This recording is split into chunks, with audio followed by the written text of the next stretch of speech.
Hoje, a educação é um dos principais fundamentos na formação de um indivíduo. Ela é responsável por determinar diversos dos mais variados aspectos da interação deste indivíduo no seu meio social, desde os econômicos aos comunicativos. Mas a educação sendo assim tão importante, qual é a melhor maneira de educar e transmitir conhecimento?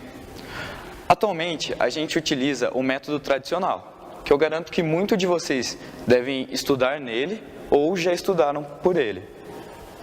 Mas será que, apesar de muito utilizado, será que ele ainda assim é o mais ideal, o mais recomendado? Os últimos relatórios da OMS indicam que jovens de 15 a 29 anos têm como a sua segunda maior causa de morte o suicídio, causado muitas vezes pela pressão que ele sofre no seu meio produtivo, que seria a escola. Deste modo, a escola vem cada vez mais colocando pressão sobre os jovens. Mas de que maneira isso acontece? Apesar de muito utilizado, o método tradicional ele se apresenta pouco eficiente, já que na sala de aula o foco não é o aluno. Isso acaba frustrando a gente. Desse modo, o professor que se torna o foco principal. O professor na frente de aula ditando regras, informações e verdades inquestionáveis. Deste modo, a gente se vê apenas como absorvedores de informações, e a gente só tem que respeitá-las e acreditar nelas. Assim, a partir dessas falhas que ocorrem no sistema, mais doenças foram surgindo. Como por exemplo, aos 14 anos, começam a surgir metade das doenças mentais entre os jovens.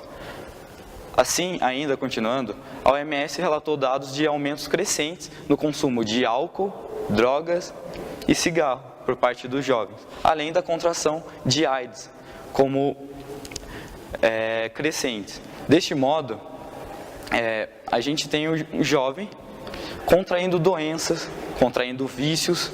E de onde isso surge? Muitas das origens estão ligadas à chamada válvula de escape, que consiste numa tentativa de extravasar essa pressão e achar uma saída para ela. Mas por que o jovem hoje em dia precisa de uma válvula de escape?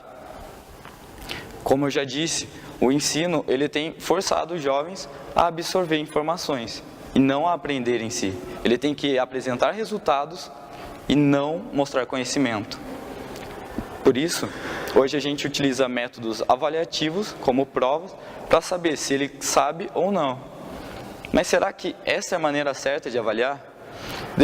A partir desses problemas surgiram novos métodos, como o construtivista. O método construtivista ele se baseia em colocar o aluno como o próprio construtor do seu conhecimento. É ele o agente ativo na hora de buscar conhecimento.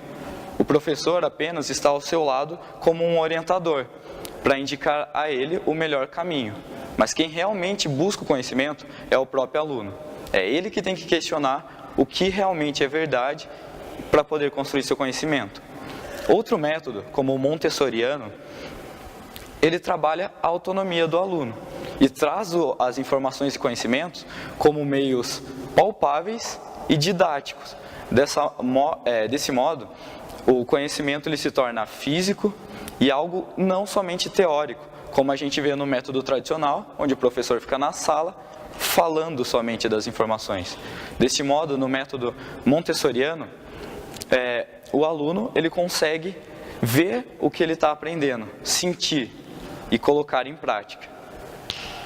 E a avaliação nesses dois métodos, ele funciona não somente pela aplicação de provas, já que essas são consideradas inadequadas.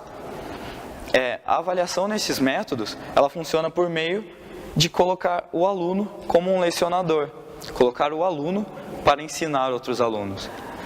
Assim, o conhecimento é realmente avaliado, pois você só pode passar aquilo que você tem.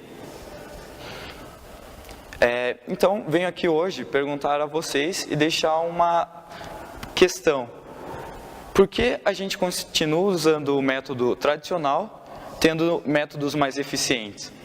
Por que a gente continua com uma educação clássica, sendo que a educação vem mudando tanto a gente? Por que não mudar a educação? Por que continuar com a mesma educação se a gente pode fazer melhor?